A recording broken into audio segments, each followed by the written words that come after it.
Hola, ¿qué tal? Muy buenas tardes. Bienvenidos a este webinario del Laboratorio Nacional de Resiliencia Costera. En la tarde del día de hoy vamos a estar con el doctor en ciencias Luis Brito Castillo, quien nos va a presentar el webinario titulado Observaciones de humedad relativa en México y su utilidad para estudios de niebla.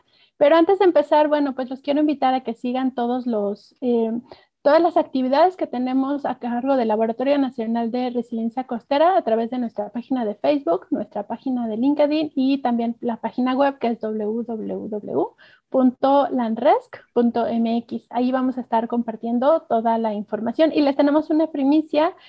Hoy por la tarde les vamos a presentar la tarjeta de reporte del Observatorio Costero para la Resiliencia en CISAL, que fue producto de un taller que se estuvo realizando a lo largo de estos meses en condiciones de pandemia, entonces lo hicimos virtualmente. Y vamos a presentar los resultados, espero que les guste y estén atentos a nuestras redes sociales.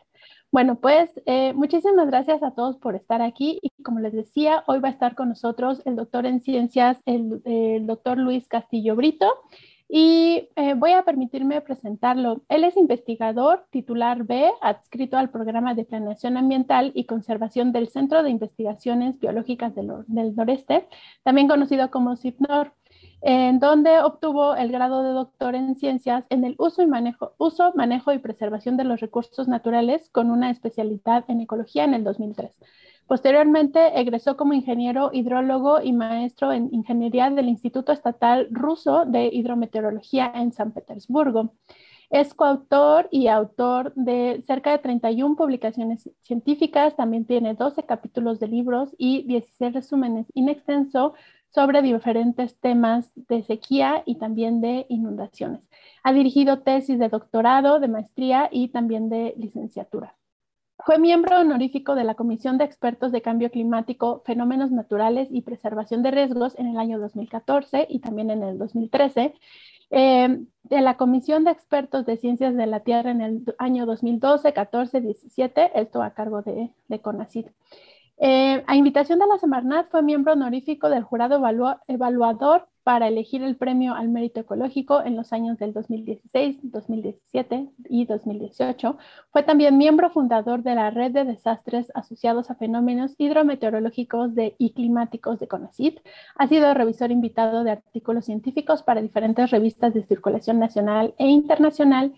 Es miembro del Sistema Nacional de Investigadores desde el año 2001 y para concluir, bueno, pues sus áreas de interés son la hidroclimatología, el impacto ambiental y la variabilidad climática. Bueno, con esta súper presentación me gustaría darle la bienvenida al doctor Luis Brito Castillo. Doctor, buenas tardes. Muchas gracias por estar aquí. Gracias, Yanni. Buenas tardes, por la presentación y por la invitación también de darme la oportunidad de hablar de un tema importantísimo para las zonas áridas y semiáridas de México. Bueno, pues los invitamos a todos a compartir sus mensajes, comentarios y dudas en el chat del Facebook del Laboratorio Nacional de Resiliencia Costera. Y adelante, doctor, lo dejo para que nos dé su presentación. Muchísimas gracias. Gracias. Bueno, saludos a todos. Miren, antes que nada quiero advertir que esta presentación es una propuesta de investigación que estamos elaborando con varios investigadores de diferentes instituciones y precisamente trata de abordar un problema que se vuelve muy, muy difícil para las autoridades cuando se presentan problemas de sequía. Estamos hablando de búsqueda de alternativas para justamente abastecer a las zonas más alejadas de este elemento que es muy importante para toda nuestra vida, que es el agua.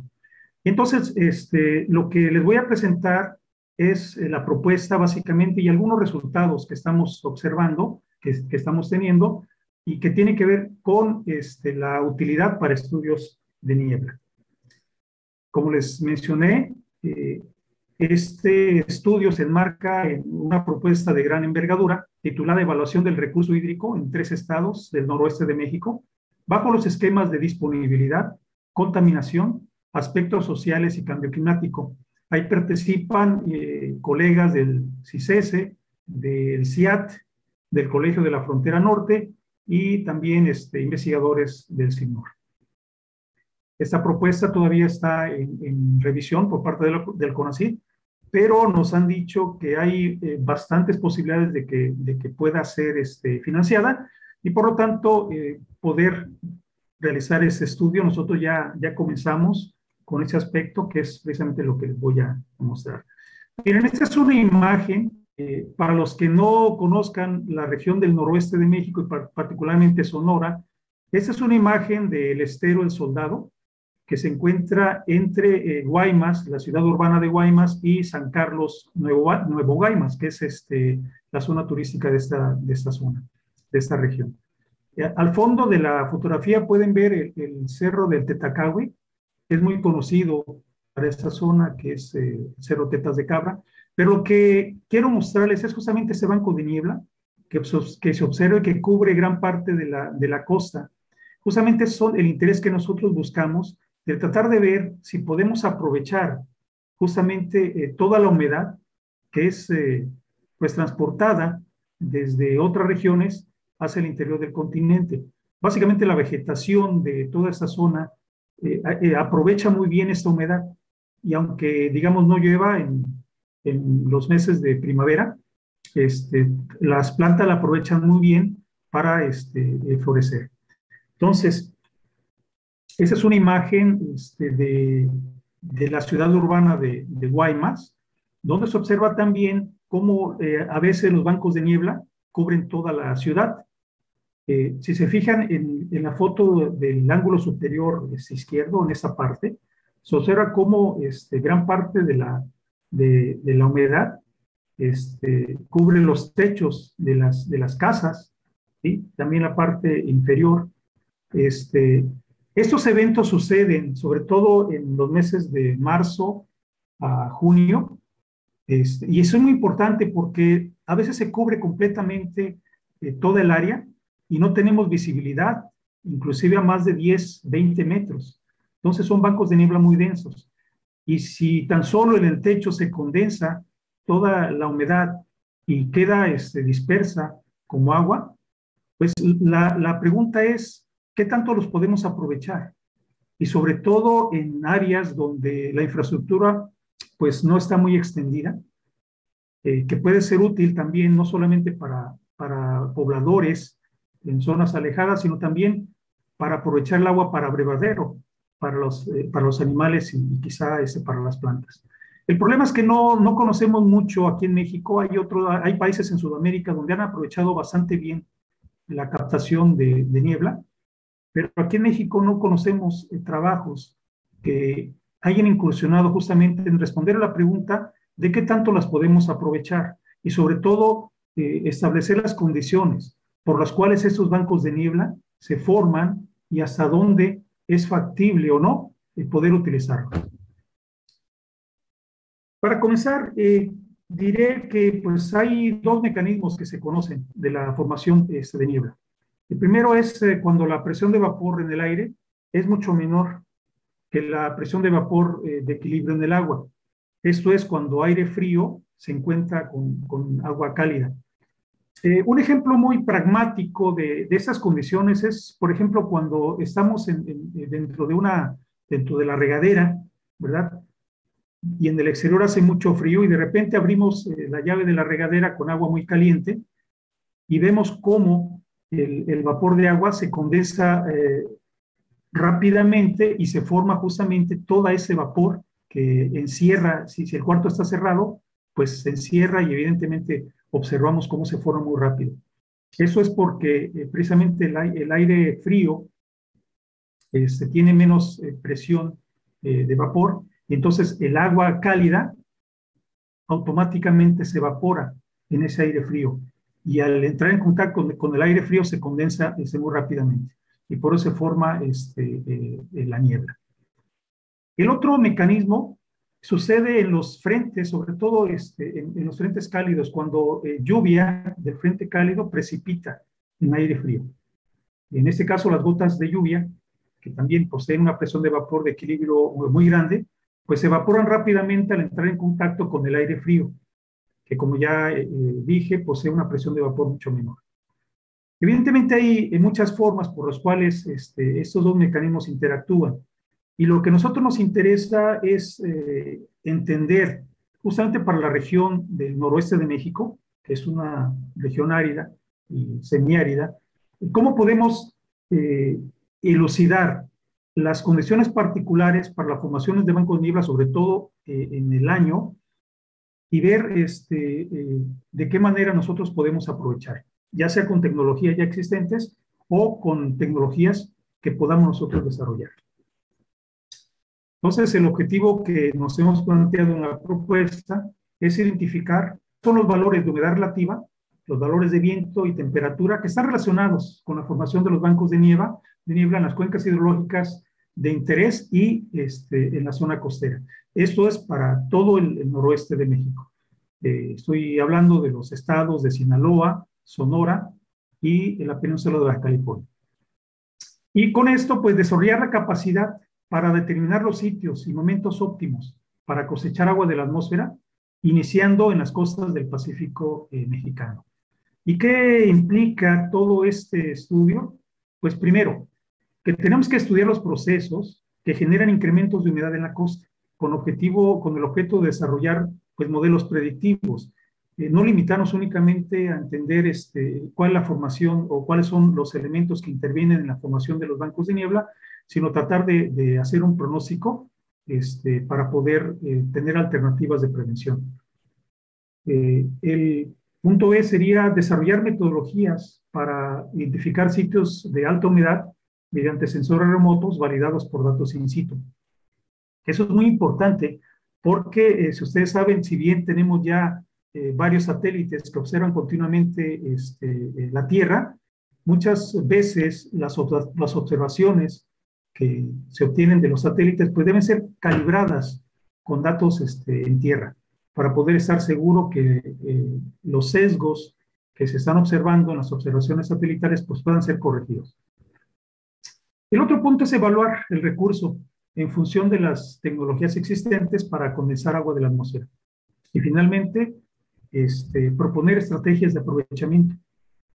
Como ejemplo, la instalación de abrevaderos para animales salvajes o ganado, la generación de agua limpia para comunidades aisladas, que eso es muy importante.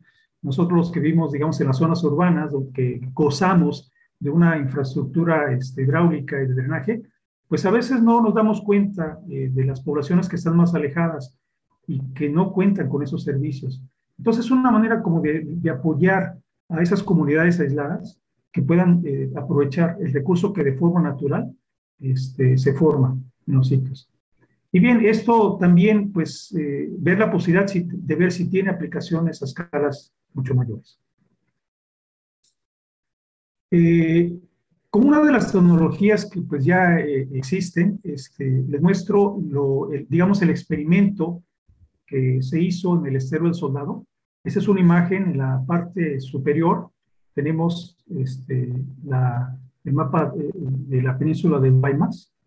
Y haciendo una ampliación, tenemos el Estero del Soldado que se refleja en la fotografía de medio, de la izquierda. Y luego, si ampliamos un poco más, pues tenemos el sitio donde está ubicada el edificio que recibe a los visitantes. Ustedes saben, el Estero del Soldado es una zona protegida, pero recibe visitantes para aquellos que gocen de un poco, que quieran gozar un poco de la naturaleza que hay en el sitio.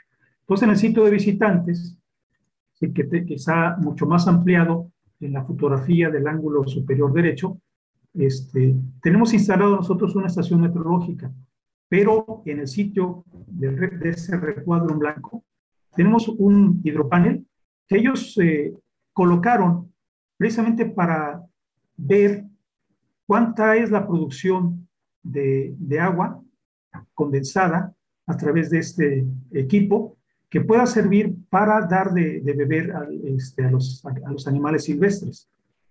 Entonces, ese hidropanel, la particularidad que tiene es que funciona con celdas solares, y entonces ellos lo pusieron en enero de 2018 y estuvo funcionando por, pues, básicamente casi 2 años. Desafortunadamente, en las últimas fechas parece que tuvo ahí un desperfecto y pues tratan de arreglarlo para continuar con este trabajo. Pero miren, esa es la fotografía de la estación meteorológica que tenemos justamente instalada ahí mismo. Entonces podemos cruzar los datos que obtenemos de la estación meteorológica para conocer las condiciones que se dan al momento de que se está condensando el agua de la atmósfera a través del hidropánico. Miren, este es un gráfico para tener una idea de cuánta es la producción que produce ese equipo. Aquí lo que vemos son las mediciones que hicieron en el mes de mayo y junio. Tenemos los valores de humedad relativa durante los días de esos meses, en el 2019. Y si se dan cuenta, en este caso la humedad relativa no llega a más allá del 80%, ¿sí? En todo el periodo de observaciones, para esos meses en particular. Las barras es la producción de agua condensada con el hidropanel. Eso está en litros. Entonces, como podemos observar, por ejemplo, las mayores producciones se dieron a mediados de mayo, ¿verdad? Cuando la temperatura pues oscilaba alrededor de los 25 grados y las humedades relativas pues estuvieron entre los 70 y el 80% de humedad.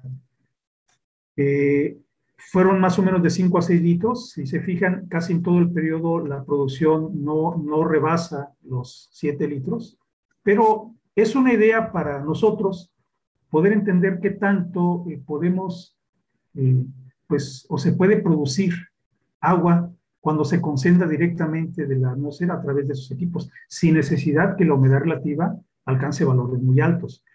Porque a diferencia, por ejemplo, de los bancos de niebla, en los bancos de niebla, para que llegue la condensación del vapor, pues el agua, la atmósfera tiene que estar saturada.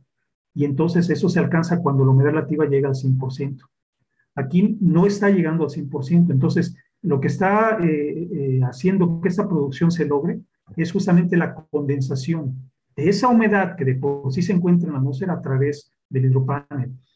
El hidropanel, para que ustedes se den una idea, funciona como un aire acondicionado.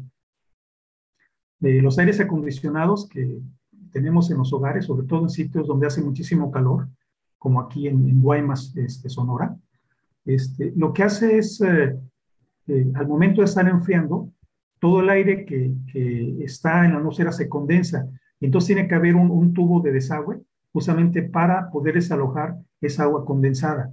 Dan de cuenta que el hidropanel funciona algo de manera muy similar, solo con celdas solares, lo cual no necesita estar conectada a una corriente eléctrica.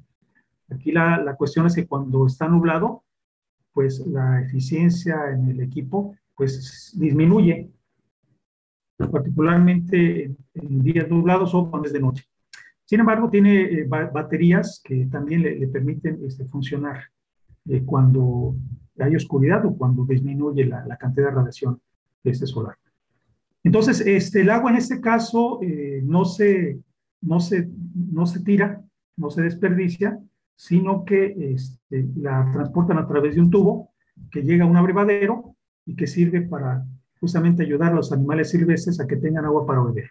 Entonces, aun cuando son la producción no es muy alta, pues ya hablar de 6 litros, 5 o 6 litros de producción, pues ya es bastante cantidad para que los animales silvestres puedan beber en estas condiciones.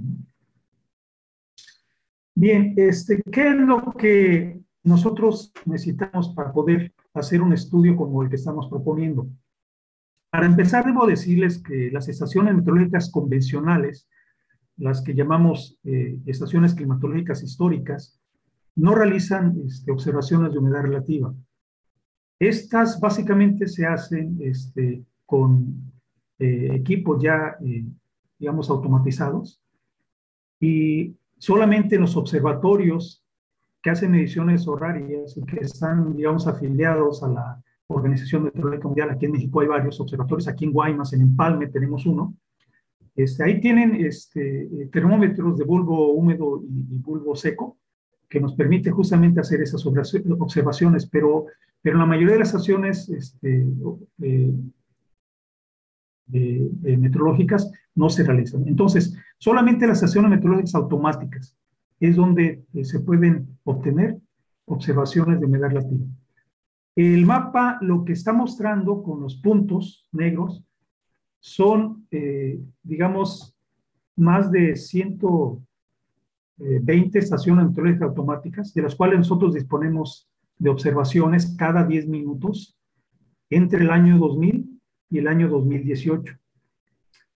Como se observa, prácticamente toda la costa del Pacífico y del Golfo de México, pues la tenemos cubierta con sitios de observación. En la península, algunas, pues básicamente se integran un poco dentro de tierra, pero cubrimos bastante bien toda la península. En el caso del estado de Sonora, todas esas, digamos, observaciones se pueden descargar de manera gratuita, al menos los últimos 90 días, a través de la página del Servicio Meteorológico Nacional, porque esos datos fueron proporcionados por personal del Servicio Meteorológico Nacional. La diferencia está en que nosotros tuvimos que hacer todo un procesamiento previo para poder formatearlas y poder procesarlas en un formato mucho más amigable. Porque hablar de observaciones cada 10 minutos en un periodo básicamente de 19 años resulta en una cantidad bastante grande de datos que hay que analizar, sobre todo en la calidad, que ahorita les voy a mostrar un poco más adelante en qué consiste esto. También existe otra red, aparte de la que proporcionan las diferentes instituciones a través del Servicio Meteorológico Nacional, que es la red del Comité Estatal de Sanidad Vegetal, el CESAVESON, que se encuentra en Sonora, que está marcado en estos puntos de color gris. Aquí solamente estoy mostrando las estaciones que se localizan en la costa, ¿sí?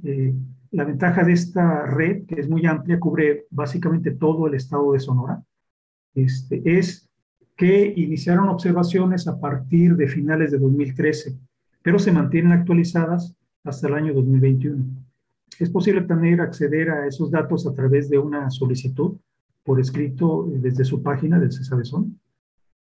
Ustedes pueden escribir, por ejemplo, REMAS, Red de Estaciones Meteorológicas Automáticas, para poder acceder a la página, y ahí les indica la manera en cómo pueden ustedes solicitar los datos. La diferencia de toda la red del Servicio Meteorológico es que esta red del CESAVESON es privada, es particular, es pagada por los agricultores, y básicamente las observaciones es precisamente para poder ellos tener mucho más información para sus cultivos. Aquí es una ampliación de las estaciones que se encuentran cerca de la costa en el sur de Sonora, para poder tener una idea mucho más clara de cómo están distribuidas. Entonces, con estas observaciones lo que intentamos hacer es primero identificar en la historia entre 2000 y 2018 cuántos eventos de niebla o de bancos de niebla se documentaron, ya sea a través de los periódicos, a través de fotografías o a través de lo que la gente nos pudiera proporcionar, y de esa manera poder identificar esas fechas para poder estudiar las condiciones atmosféricas que prevalecieron cuando se formó ese banco de niebla, y de esa manera poder hacer un estudio mucho más detallado de qué es o cuáles son los precursores para la costa de México, en este caso en las zonas áridas, como ya les mencioné, la costa de Sonora, Sinaloa y la península de Baja California, y poder saber hasta qué punto nosotros podemos aprovechar toda esa humedad que se genera a través de los bancos de niebla. Les voy a mostrar un ejemplo de los datos de las observaciones, de las cuales proporciona a través de las estaciones meteorológicas automáticas, y utilicé simplemente el caso de la estación automática de Chacagua, que se encuentra en el municipio Villa de Tutepec, de Melchor Ocampo. La ubicación de esa estación se encuentra aquí en el mapa. Esta se encuentra en la desembocadura de un río, más o menos interno al mar, pero tiene datos bastante largos, observaciones, y esa es la serie. Tiene datos desde 2010. Nosotros los tenemos hasta mediados, hasta junio de 2018, pero la idea es obtener los datos más recientes, actualizar toda la información para poder obtener todos los datos disponibles. Es un trabajo que también estamos ya llevando a cabo. Pero aquí lo que les quiero mostrar es que muchas de las observaciones, si bien son largas, aquí son datos cada 10 minutos de humedad relativa, aquí hay dos cosas importantes. Primero, los datos sí nos proporcionan bastante información de que en esta estación en particular, pues sí, los valores de humedad relativa sí llegan al 100%, ¿no? En diferentes épocas del año. Lo que indica que la posibilidad de que se generen pues, bancos de niebla pues, es muy alta. Pero el otro asunto que resalta son estas barras grises que ven aquí en el gráfico, que nos indica que hay observaciones en la misma serie, pues que no se comportan como el resto de las observaciones. Entonces, estos son datos dudosos que necesitamos primero verificar con estaciones que estén cercanas para poder comprobar si efectivamente fueron datos dudosos que se debieron a errores de los equipos. A veces los equipos pues tienen fallas que son casuales, ya sea por interrupciones de la batería o por eventos fortuitos, que de repente se hace que falle el sensor. Eso lo hemos observado, por ejemplo, en la estación que tenemos ubicada en el Estero del Soldado. A veces de repente el sensor falla por algún motivo que desconocemos y no, pues no da ninguna observación. O las observaciones que está dando no son las correctas. Entonces hay que tratar de verificar si está si hay que volver a verificar el funcionamiento del sensor, si está calibrado. Entonces, uno de los problemas que hemos observado para el uso de las observaciones es que primero tenemos que hacer un análisis prácticamente detectivesco para poder identificar justamente estos errores que son muy evidentes. Hay otros que no lo son tanto y que tienen que ver con errores que son pues debidos a procesos, digamos que de repente viene un evento que cambia todas las condiciones y hace que las observaciones se disparen. Si bien el evento puede ser natural, eso se demuestra o se corrobora a través de observaciones con estaciones que están, estaciones vecinas. Estamos desarrollando toda una metodología, primero para poder graficar la serie en su totalidad y después analizar a detalle aquellas observaciones que nos causan duda, como las que se observan aquí. Entonces, en la parte superior, que está marcado con la letra A, pues tenemos marcados todo el periodo de observaciones que no se comportan igual que el resto, y después eso simplemente lo que se hace es filtrarlas para obtener la serie que tenemos en la parte B, que es inferior, donde ya removimos todos estos datos, ¿verdad? Y nos quedamos con todo el periodo que es mucho más homogéneo. En la metodología que estamos desarrollando, pues vamos a analizar esta parte de remover todas estas observaciones raras o dudosas. El siguiente análisis es hacer un análisis de homogeneidad para poder tener consistencia en todas las observaciones. Y lo otro análisis que es de representatividad, que justamente nos indica si lo que estamos observando es representativo de toda una región o se debe a causas que son totalmente locales. Cuando eso sucede, cuando son condiciones muy locales, muy particulares de la región, pues eso no ayuda para estudios regionales. Entonces tenemos que hacer toda esa verificación. Pues estamos desarrollando parte de la metodología con ayuda de scripts, MATLAB, para que puedan ser utilizados por pues otros investigadores o estudiantes que estén interesados en analizar ese tipo de datos. En la práctica es muy difícil, porque si no cuenta uno con herramientas de programación, pues es muy difícil tratar de procesar las observaciones. Aquí estamos hablando de una sola, pero ya cuando hablamos de más de 100 estaciones meteorológicas, la cantidad de información que se debe procesar pues ya no resulta sencillo sin las herramientas adecuadas. Entonces, uno de los objetivos que planteamos es justamente eso, tratar de obtener esas herramientas.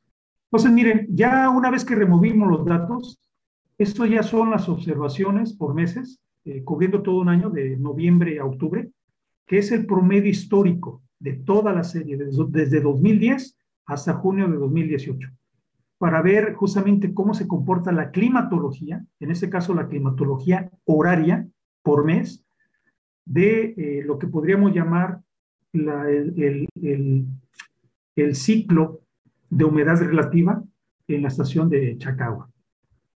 Como se observa en el gráfico, pues conforme transcurren los meses, se fijan el momento en que la humedad relativa baja, alcanza valores del 100% de humedad y luego empieza a bajar, ocurre más o menos alrededor de las 8 de la mañana en noviembre hasta las 7 de la mañana en abril. Es decir, la hora se va adelantando conforme van aumentando los meses. Eso quiere decir que el ciclo diario de la humedad relativa, pues también va cambiando de manera bastante regular, ¿verdad? Estas son las horas UTC y en la línea de color azul muestra la hora local en la estación. Entonces, a las 8 de la mañana en el mes de noviembre es cuando empieza a bajar la humedad relativa en el mes de noviembre y luego la hora se empieza a adelantar y ya es a las 7 de la mañana en el mes de abril. Ahora, cuando llega el verano, a partir digamos, del mes de mayo, que empiezan a aumentar las temperaturas, ocurre el proceso contrario, cumpliéndose así todo un ciclo, ¿no? Es decir, ya a partir del mes de mayo, pues los valores de humedad relativa que empiezan a bajar, pues desde las 7 de la mañana, en mayo, y alcanza las 8 de la mañana en el mes de octubre, que es donde se cumple otra vez el ciclo. En las horas digamos, de la mañana al mediodía, pues los valores de humedad son mucho más bajos, ¿verdad? Pero nos da una idea de cómo es el ciclo de la humedad relativa en esta zona.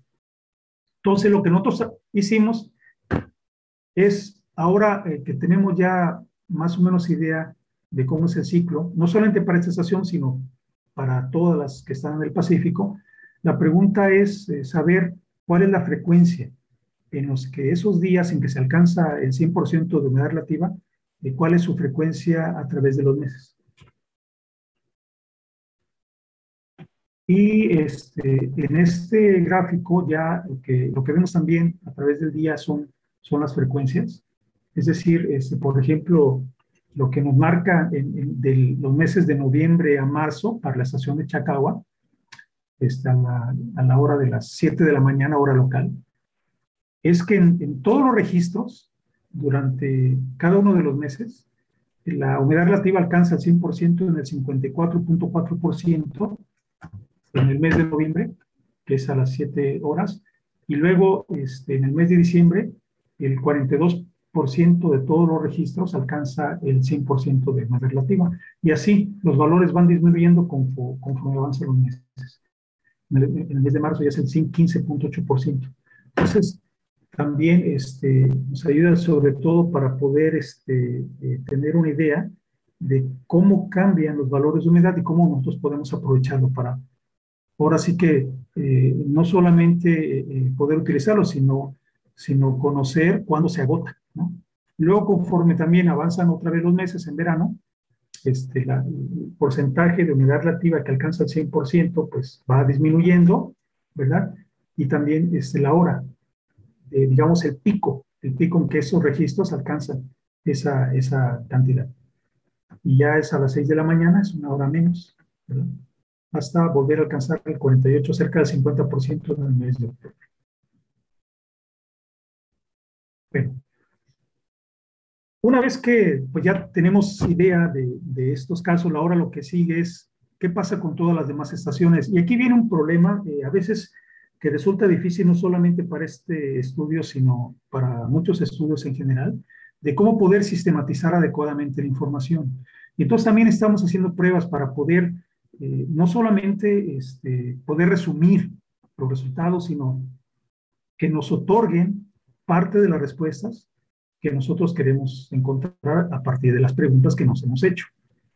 Entonces, planteándonos, por ejemplo, qué porcentaje de estaciones registran el 100% de humedad relativa en toda la costa del Pacífico y del Golfo de México, que son esos puntos. La barra de colores nos indican los porcentajes, ¿verdad?, que para cada estación se alcanzan en enero, en que la humedad relativa alcanzó el 100%. Lo que me llamó mucho la atención, por ejemplo, es que en las costas de Sonora y Sinaloa, si se fijan, las estaciones que registran 100% de humedad son muy pocas. El color blanco indica que ningún registro alcanzó ese valor, ¿verdad?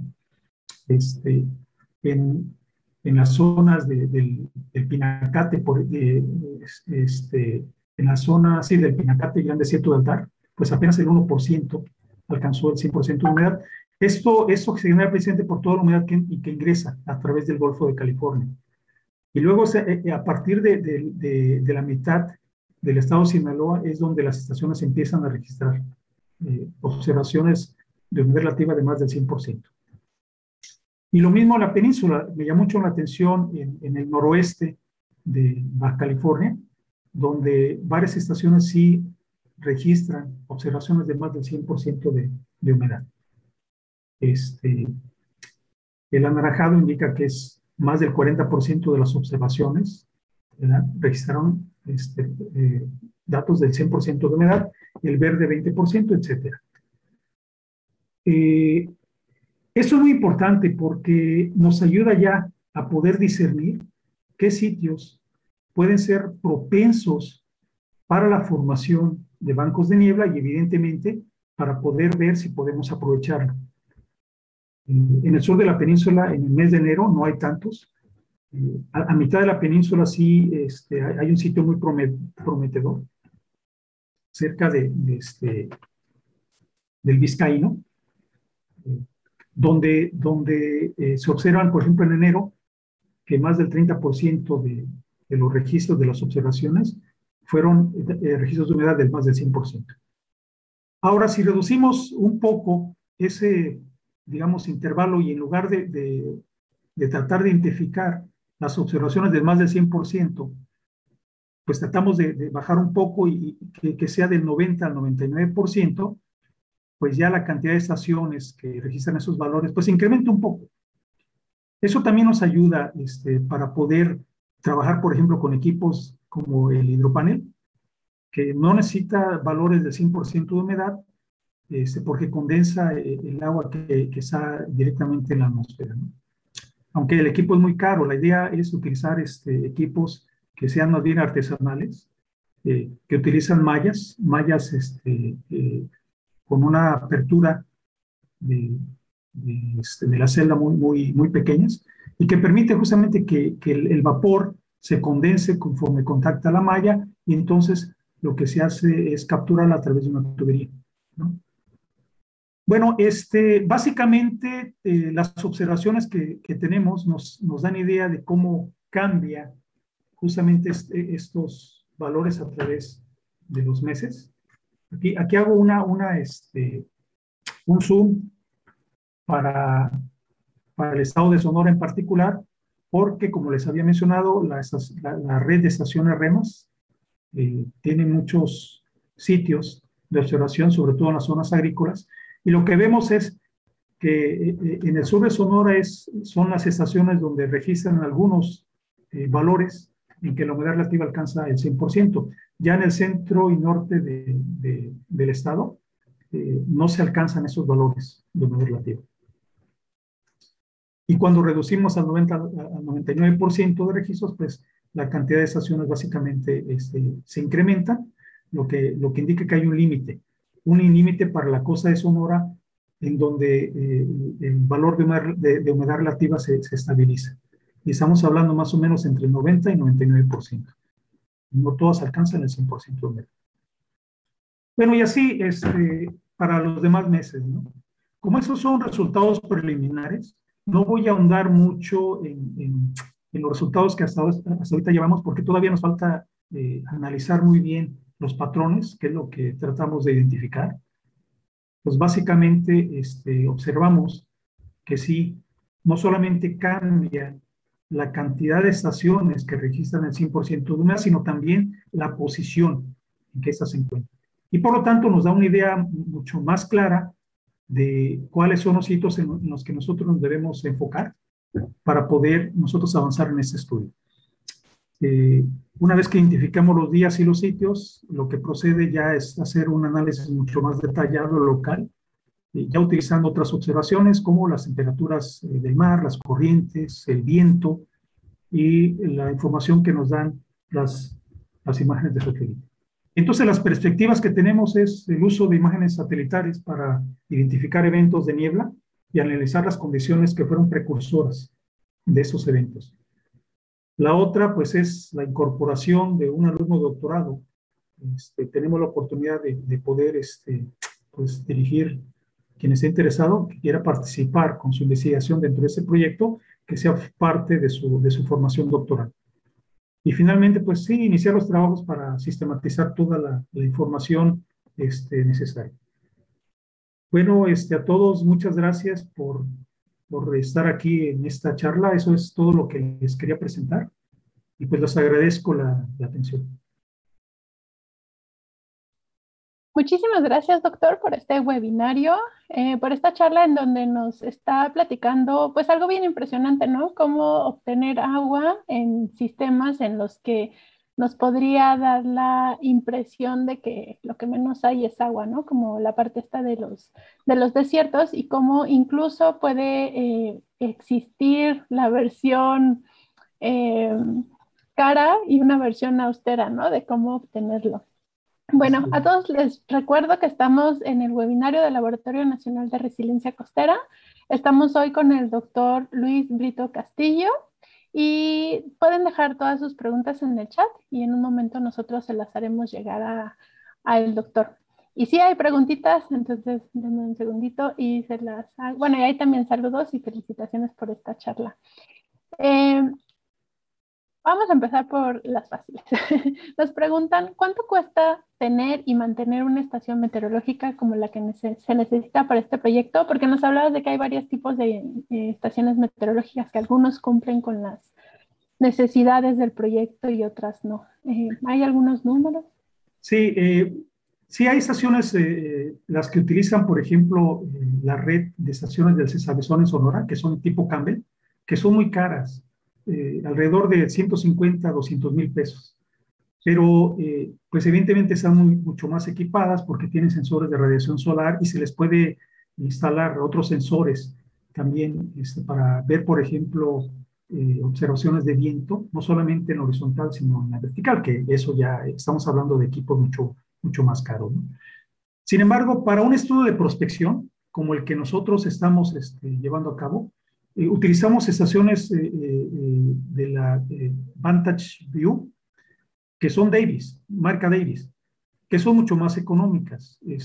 Por ejemplo, la estación que tenemos instalada ya con todos los equipos, todo el equipo de instalación, costaron alrededor de 2,000, 3,000 pesos, pero se pueden inclusive equipar con sistemas de recepción a través de satélite, es decir, que no vaya uno directamente a descargar los datos a la estación, sino si existe la infraestructura, poder instalarles una manera de comunicación remota, que ya su costo entonces asciende entre 20 y 25 mil pesos de la estación, ¿no?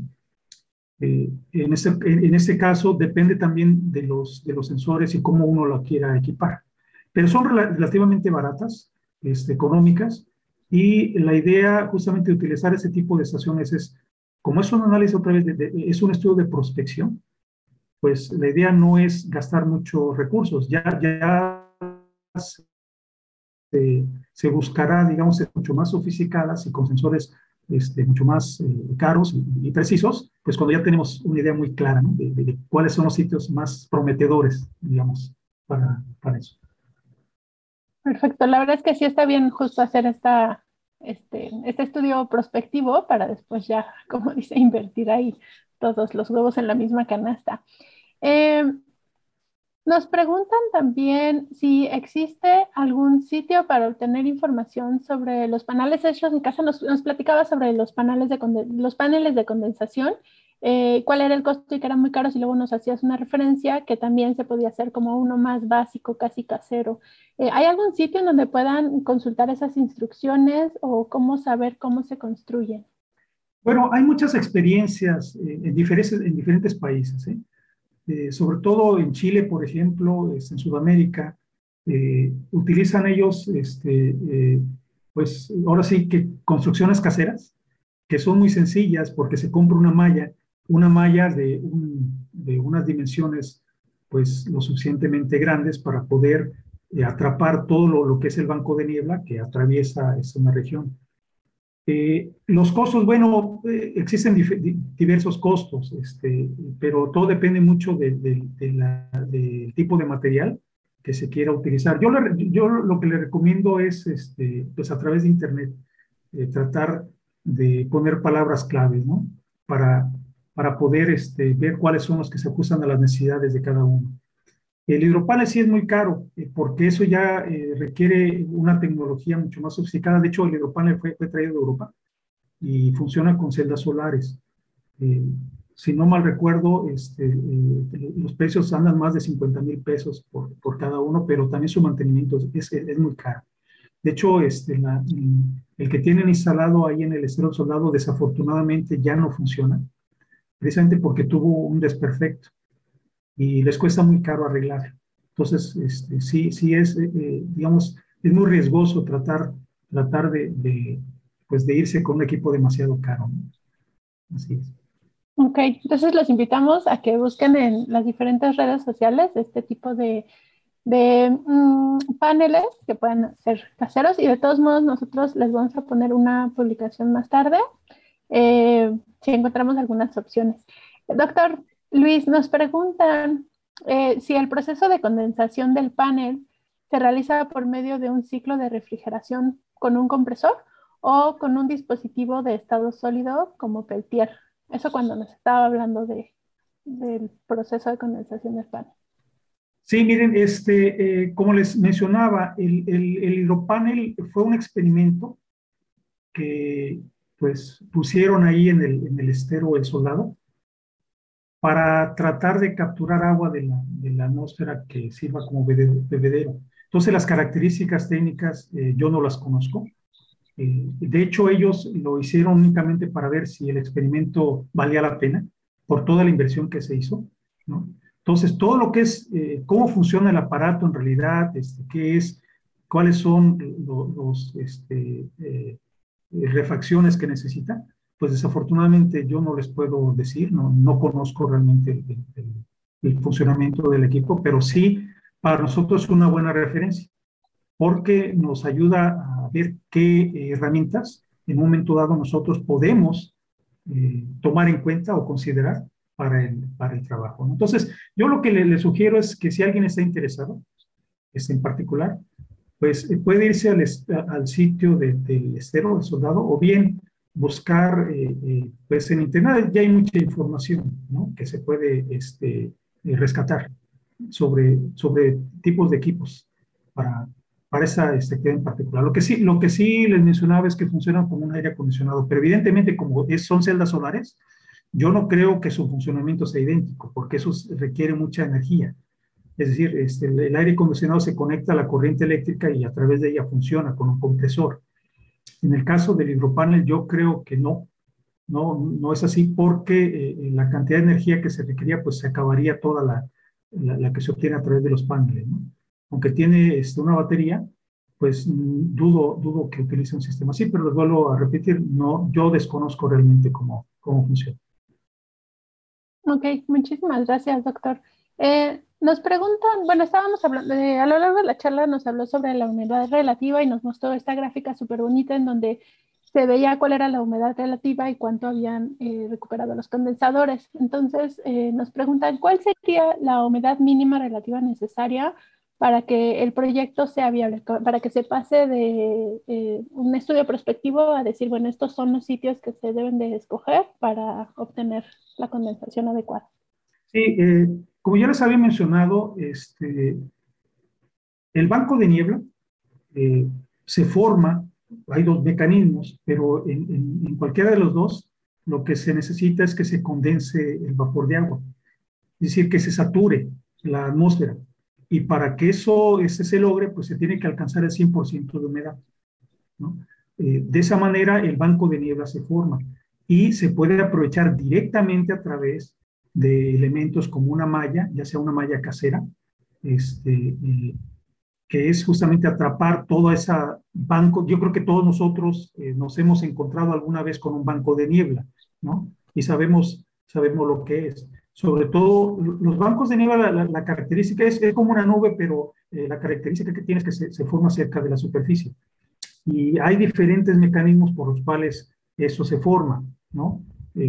Aunque todos siguen más o menos el mismo principio, pero son diferentes condiciones las que hace que se forme un banco de niebla. Por ejemplo, cuando tenemos aire frío que entra desde el océano y el suelo se mantiene cálido pero húmedo. Entonces, en esos casos, la humedad que está en el suelo inmediatamente se evapora conforme va llegando el aire frío. Y al evaporarse, como el aire frío se empieza a calentar desde abajo, ¿verdad? Todo el vapor que se va condensando conforme va entrando en contacto con el aire frío, pues también va reduciendo su temperatura. Y entonces alcanza la condensación, ¿no? Y en ese momento es cuando se forma el banco de niebla.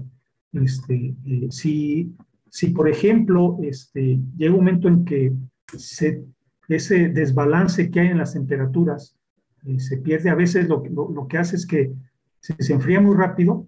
Lo que tenemos no es banco de niebla, sino tenemos rocío, ¿no? Porque se enfría y se vuelve a condensar el agua. Entonces, sí, lo que necesitamos es, para los sitios que a nosotros nos interesan, no el compresor, porque esa es digamos, es una tecnología que aprovecha el agua de la atmósfera, aun cuando la humedad relativa no sea al 100%, ¿sí? O sea, eso no hay que perderlo de vista. De hecho, hay otros aparatos que vamos a investigar, porque ya existen, donde aprovechan el agua de la atmósfera. La atmósfera siempre tiene agua, en diferentes cantidades, ¿no?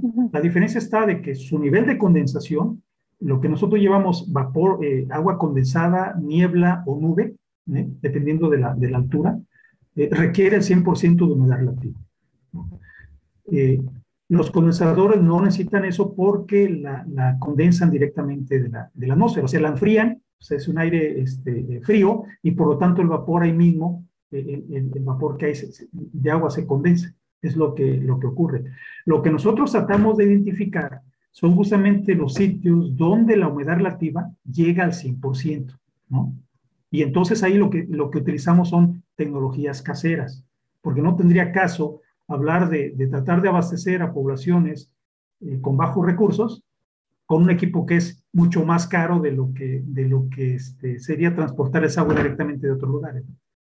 Entonces, sí, nosotros necesitamos identificar primero las condiciones en las que el 100% de humedad está presente, en qué meses, en qué horas, y ver finalmente si vale la pena o no aprovecharla. Por eso es un estudio de prospección.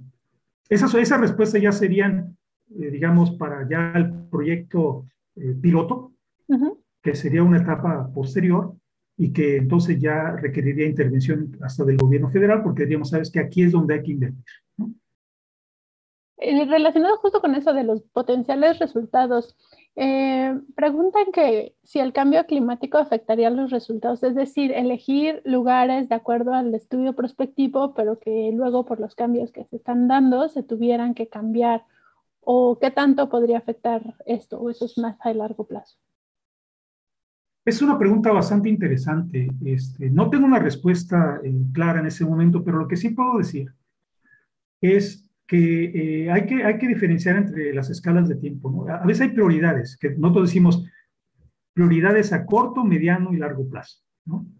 Evidentemente, lo que se están observando, y ahorita estaba viendo, por ejemplo, en literatura, que el oeste de Estados Unidos, incluyendo el noroeste de México, parte del norte de México, está atravesando por una mega sequía. Cuando hablamos de una mega sequía, estamos hablando de una sequía que tiene más de 10 años de duración. En este caso se dice que la mega sequía comenzó en el año 2000, ¿no? Ya estamos en el 2018 y todavía prevalecen condiciones secas. Por eso estamos viendo tantos incendios forestales y temperaturas tan altas en el oeste de Estados Unidos durante este año. Si ustedes recuerdan, los que escucharon las noticias, fueron temperaturas que no se habían visto pues prácticamente nunca, ¿no? Acaba de salir un artículo en Science donde indica que sí, es una megasequía que comenzó en el 2000, entonces ya lleva 18 años y no se le ve para cuándo terminar. O sea, las megasequías duran más de una década, más de 10 años. Y para nosotros podríamos decir que, pues también, porque el norte de México atraviesa por esos cambios. Ahora, hablando a largo plazo, ya se ha dicho mucho que las condiciones de sequía para el noroeste de México se van a intensificar, sobre todo con el calentamiento global. Va a haber menos precipitaciones, quizá eventos mucho más intensos, pero menos en cantidad. Es decir, aquí ocurren dos cosas, que nos pueden llegar eventos, un ciclón tropical muy intenso, que puede arrojar mucha agua en pocos días y después totalmente seco, ¿no? Esas son las condiciones en las cuales se está previendo que vaya la tendencia a una aridización mucho más intensa del desierto sonorense. Entonces, evidentemente a largo plazo estaríamos pensando que las condiciones iban a cambiar, pero en el mediano y corto plazo creemos que es una buena oportunidad para poder entender justamente esos precursores, porque miren, no solamente es entender las condiciones por las cuales se generan los bancos de niebla. Uno de los objetivos al tratar de diseñar un modelo es tratar de ver sus tendencias, ¿no? Y ahí es donde pudiéramos en un momento dado intentar responder a la pregunta de qué es lo que pasaría si, ¿no?, las condiciones se quedan como están o cambian de algún modo, ya sea con incremento de las temperaturas. Entonces, lo que sí sabemos que sí va a haber cambios. ¿Cómo van a afectar esos cambios? No lo sabemos. Al menos para la formación de los bancos de niebla no lo sabemos porque no hay información, ¿no?, todavía que pueda indicarnos en ese sentido hacia dónde va. Bueno, entonces vamos paso a paso y vamos a esperar los resultados preliminares de este proyecto y luego vemos qué pasa más allá. Doctor, muchísimas gracias por su participación. Antes de cerrar este webinario del Laboratorio Nacional de Resiliencia Costera, hay algunas personas que están interesadas en contactarlo para poder obtener más información y participar con usted. Les vamos a poner su correo electrónico, pero no sé si quiera dar ¿hay alguna otra forma de contactarlos, alguna página web o algo donde puedan ver información de este proyecto? Sí, miren, como les comentaba, desafortunadamente las condiciones que hemos tenido este año han sido un poco raras. Este es un megaproyecto. Si ustedes se fijan, la parte que nosotros vamos a analizar se inserta en una propuesta todavía mucho mayor. Y por eso somos muchas instituciones las que estamos participando. Hasta ahorita lo que nos han dicho, o el último mensaje que nos dijeron, es que el proyecto ya estaba aprobado y que iba a comenzar en septiembre. Pues ya estamos en octubre y todavía no hemos sabido formalmente. Cuando digo formalmente es cuando ya CONACYT dice en un documento oficial donde dice, ¿sabes qué? Tu proyecto ya está aprobado y el recurso ahí está, ¿no? Entonces ha sido de palabra nada más, en los que nos han dado esas esperanzas que si bien nos reconforta porque nos da ánimos para seguir adelante, pues todavía no se cristaliza, ¿no? Y entonces, la verdad, no sabemos hasta dónde vamos a obtener ya la respuesta final, donde existe un convenio y demás. Sin embargo, nosotros seguimos trabajando porque tenemos ya los datos y tenemos herramientas para procesarlos. Por eso es que hago la invitación, sobre todo a alumnos de doctorado, a un alumno de doctorado que quiera hacer su investigación y que quiera especializarse en el uso justamente de datos de satélite, de datos meteorológicos, de acciones meteorológicas, para que su investigación vaya enfocada en este trabajo, ¿no? Está la página del Centro de Investigaciones Biológicas, donde pueden obtener mi nombre, con mi nombre, lo lleva inmediatamente al programa de promoción ambiental y conservación, donde pueden establecer un contacto ya sea conmigo o a través de mi correo electrónico, ¿no? Entonces, si a alguien le interesa, podemos ya platicar de manera concreta todos esos pormenores que evidentemente no son tema de esta charla, pero ya lo podríamos ver con detalle, ¿no? Perfecto, Es a sí, través los de mi tiempos correo, a a través través del correo. del correo electrónico o a través de la página del CIMOR también. Ahí les puedo indicar. Perfecto, vamos a dejar el correo del doctor justo en el comentario que nos hicieron de cómo contactarlo y también vamos a poner la página del CIPNOR para que también contacten ahí directamente. De todos modos, pueden escribirnos a difusión@lanresc.mx para cualquier otra duda y nosotros la canalizaremos con quien sea necesario. Pues ahora sí, doctor, muchísimas gracias por estar aquí y por presentarnos todo esto sobre la humedad relativa. En México, básicamente, ¿no? Y Sí, su en todas las utilidad para cosas. estudios de niebla. Así es. No, gracias, Yasmín, a ustedes por darme esta oportunidad de poder, pues, platicar un poco de esos trabajos y a todo el público que nos escuchó, pues también le agradezco, ¿no? La atención y si a alguien le interesa que podamos charlar ya de manera particular, con toda confianza pueden contactar, ¿no? Perfecto. Bueno, nos vemos el 15 de octubre para otro webinario del Laboratorio Nacional de Resiliencia Costera. Vamos a estar con el doctor Eduardo Cuevas Flores y seguimos con las mesas de análisis y discusión en el mes de noviembre y en el mes de diciembre, para cerrar en diciembre con broche de oro. Bueno, pues muchísimas gracias a todos. Gracias, Mariano, por estar con nosotros. Gracias, doctor. Hasta luego. Gracias, hasta luego. Hasta luego.